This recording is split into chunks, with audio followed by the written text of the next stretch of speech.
Сен өзүңдү философ катары элестетип көр. Те байыркы заманда жашап, математиканын өнүгүүсүнө салым кошкон адамдардан бирисиң. Сен көбөйтүү, бөлүү, кемитүү, кошуу амалдарын ойлоп таап, алар эмнени түшүндүрөрүн, кандай маанини берерин сен элге түшүндүрүп келе жатасың. Азыр сен терс сандар үстүндө иштеп жатасың. Терс сандар булар кандай сандар, алар кандай маанини бере тургандыгын сен абдан жакшы билесиң. Жана бул терс сандар менен кошуу кемитүү амалын аткарууну дагы эң мыкты түрдө билесиң. Азыр болсо сен терс сандарды көбөйтүүнүн үстүндө иштеп жатасың. Мисалга, бир терс санды терс санга көбөйтсө, натыйжасы кандай болот?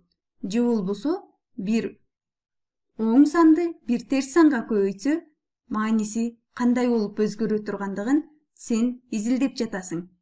Анда бир мисал жазып алалы. Мисалга, 5 көбөйтүү минус 3 амалын маанисин эсептеп жатасың. Же болбосо бул жерде бири оң сан, бири терс сан болду.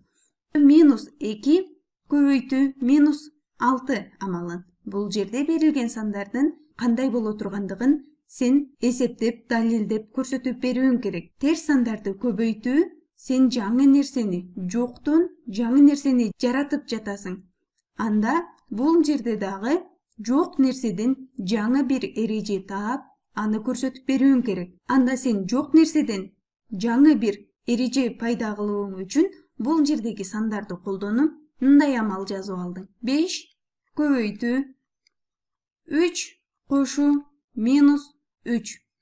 Бул жерде бир оң санга ал сандын терс санын кошуп жатабыз. Анда ал нөлгө барабар. Демек, бул жердеги амал бизге кайра эле нөлдү берет. Себеби 0 деген бул жок дегенге барабар.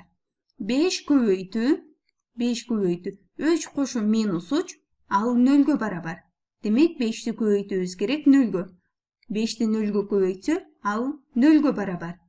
Демек, сен бул амалды жазганыңда жок нерсени жазып көрсөтүп атасың. Ал жок нерсеге барабар. Анда кайра амалдын үстүндө иштей турган болсок, 5 көбөйтүү 3 кошуу минус 3 амалын, бул амалды 5 көбөйтүү 3, андан кийин 5 көбөйтүү минус 3 амалын 5ке ирети менен көбөйтүп аткарып алсак болот. Анда жазып алабыз. 5 көбөйтүү 3, 5 көбөйтүү 3 жана кошуу 5 көбөйтүү минус 3.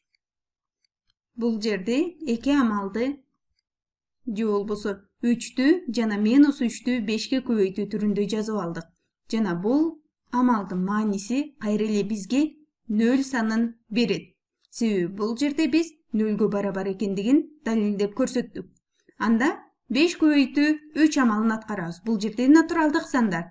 Же болбосо бул жерде оң сандар берилген. Аны көбөйтө алабыз. 5ке 3тү көбөйтсө 15.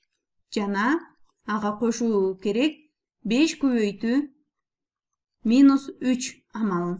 Жана мааниси анын нөлгө барабар болуусу керек. Нөлгө барабар болуусу керек. Бул жерде бир теңдеме сыяктуу элестетип көрө турган болсок дагы, 15 санына биз бир санды кошконубузда ал нөлгө барабар болуусу керек. Демек, 15 санына кайсы санды кошсо, ал нөлгө барабар. 15ке минус 15ти кошкондо ал нөлгө барабар болот. Демек, бул жерде 5 көбөйтүү минус 3 ал минус 15ке барабар болуусу керек. Минус 15ке 15ти кошсо, ал нөлгө барабар. Демек, биз оң санга терс санды көбөйтө турган болсо, анын мааниси кандай боло тургандыгын бул жерден көрүп алдык. Демек, 5 көбөйтүү минус 3 ал минус 15ке барабар. Минус 15ке барабар. Анда кийинки амалды дагы бул сыяктуу кылып жазып алсак болот.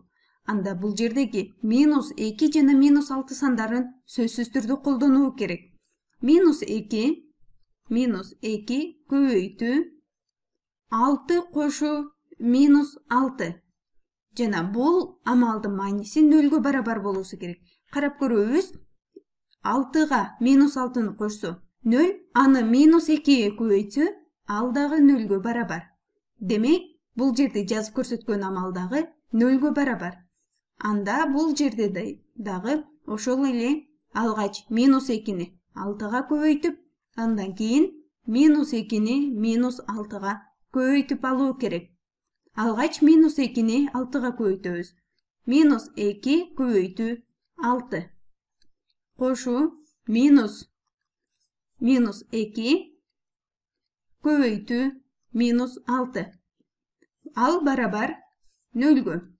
Барабар болуусу керек 0-гө. Себеби бул жерде 0-гө барабар деп далилдеп көрсөттүм.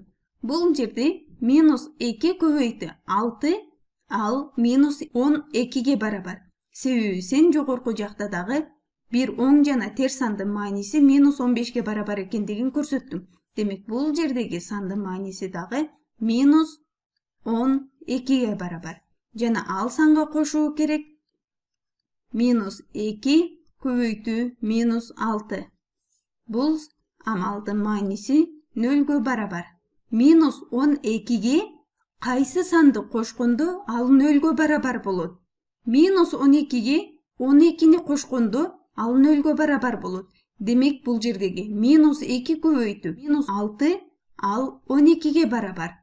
12-ге барабар.